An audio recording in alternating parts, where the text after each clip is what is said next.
نحمده ونصلي ونسلم على رسوله الكريم أما بعد فأعوذ بالله من الشيطان الرجيم بسم الله الرحمن الرحيم إن الذين كفروا سواء عليهم أأنذرتهم أم لم تنذرهم لا يؤمنون صدق اللہ العظیم الصلاۃ والسلام علیک یا سیدی یا رسول اللہ وعلی آلک واصحابک یا سیدی یا حبیب اللہ اغثنی وادرکنی یا رسول اللہ صلی اللہ علیہ وسلم۔ صاحبان جی وقار، آج ہم تذکرہ کرنے جا رہے ہیں ان لوگوں کا جو ہدایت سے ہٹ کے انکار کو ترجیح دیتے ہیں۔ پروردگار عالم نے پہلی آیات مبارکہ کے اندر متقین کا تذکرہ فرمایا اور اس میں منکرین کی بات کی جا رہی ہے۔ رب کیا فرماتا ہے؟ ان الذین کفروا، بے شک وہ لوگ جنہوں نے انکار کیا، کفر کیا، سواء علیہم اانذرتہم ام لم تنذرہم لا یؤمنون، اے محبوب علیہ السلام برابر ہے ان پر یہ بات آپ انہیں ڈرائیں یا نہ ڈرائیں، وہ ایمان نہیں لائیں گے۔ اب شان نزول اس آیت مبارکہ کا کہتے ہیں کہ ابو جہل، ابو لہب اور دیگر کفار، لیکن آیت مبارکہ کے شان نزول کو نہیں دیکھا جاتا بلکہ قرآن پاک کے عبارت کا عمومیت کے اعتبار سے ہم لیتے ہیں۔ تو اس سے مراد کیا ہے؟ صرف وہی کافر نہیں کہ ان کو برابری ہے نہ سمجھنے میں، فرمایا ان کے بعد میں آنے والے بھی جو یا پہلے بھی جو کافر ہیں، جو خدا کے انکار کرنے والے ہیں، وہ اس زمرے میں شامل ہوں گے۔ اب یہاں پہ انا کے لفظ کے ساتھ بات کو شروع کیا گیا۔ کہتے انا کا لفظ یہاں پہ اس عنوان کی اہمیت کو ظاہر کرنے کے لیے بیان کیا۔ اب الذین، یا تو پھر یہ ابو جہل کے لیے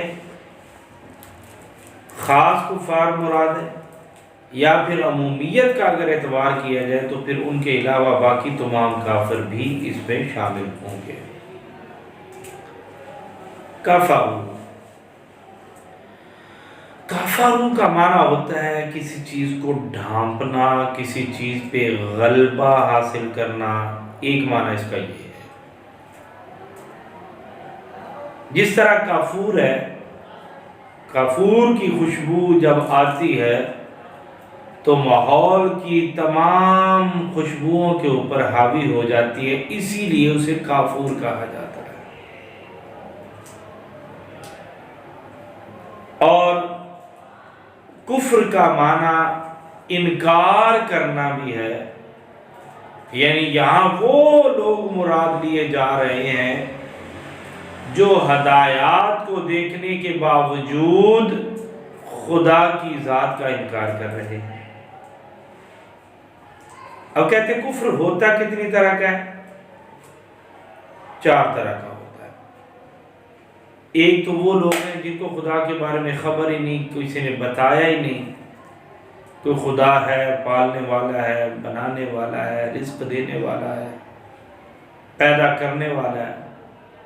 فرمایا وہ لا علم ہے، لا علمی کی وجہ سے خدا کا انکار کرتے ہیں۔ ایک تو کفر کے زمرے میں وہ آئیں گے۔ دوسرے جو دل سے تو جانتے ہیں کہ یہ نبی علیہ الصلوۃ والسلام ہیں، یہ اسلام سچا مذہب ہے، یہ قرآن خدا کی کتاب ہے، لیکن زبان سے اس بات کا اقرار نہیں کرتے، زبان سے انکار ہی کرتے ہیں۔ فرمایا دوسرے وہ لوگ ہیں۔ تیسرے اناد رکھنے والے، جو جانتے تو ہیں لیکن ضد کی وجہ سے، دشمنی کی وجہ سے اللہ کی ذات کا انکار کرتے ہیں، وہ بھی کفر کے زمرے میں آئیں گے۔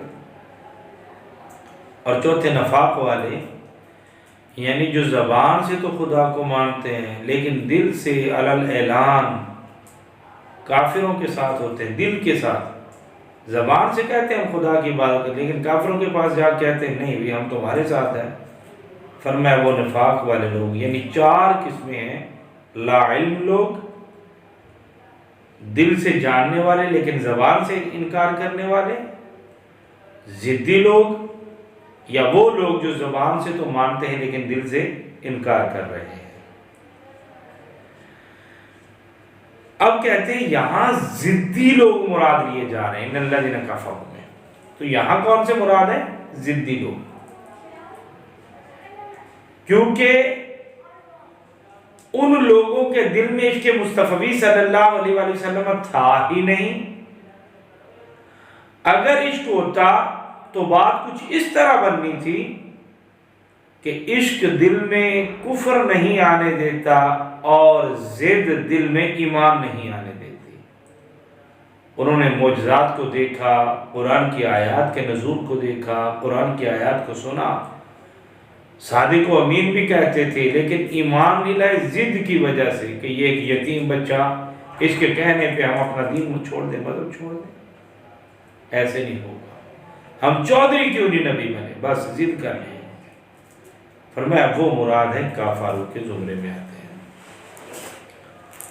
سواء علیہم، اب یہاں پہ بلکہ صاحب تفسیر نے بڑی پیاری بات لکھی، انہوں نے کہا یہاں یہودیوں کے علماء مراد ہیں، بڑے،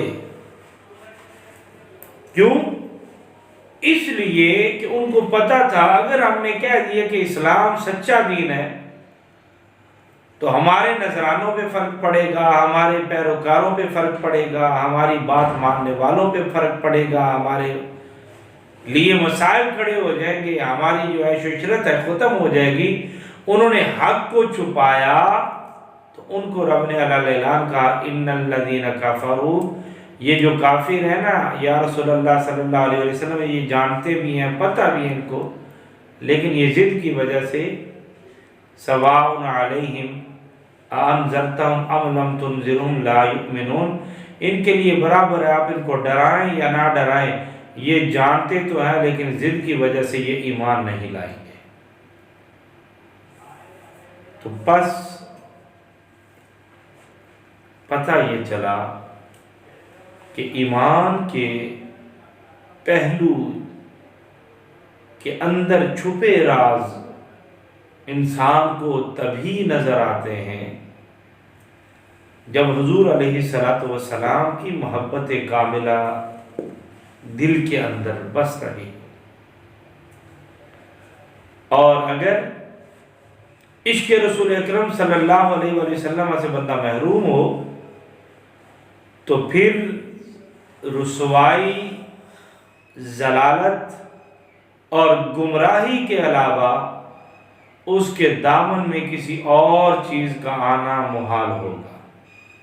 اس لیے دعا کرتے ہیں پروردگار عالم اپنے پیارے حبیب صلی اللہ علیہ وآلہ وسلم کے وسیلہ جلیلہ سے ہمیں اعمال صالحہ کو اس انداز میں کرنے کی توفیق عطا فرمائے کہ ہمارے دل میں اس کے پیارے حبیب علیہ السلام کا عشق بس رہا ہو اور ہم اس عشق میں مست ہو کر خدا کو یاد کر رہے ہوں۔ وَمَا عَلَيْنَا إِلَّا الْبَلَاغُ الْمُبِينُ۔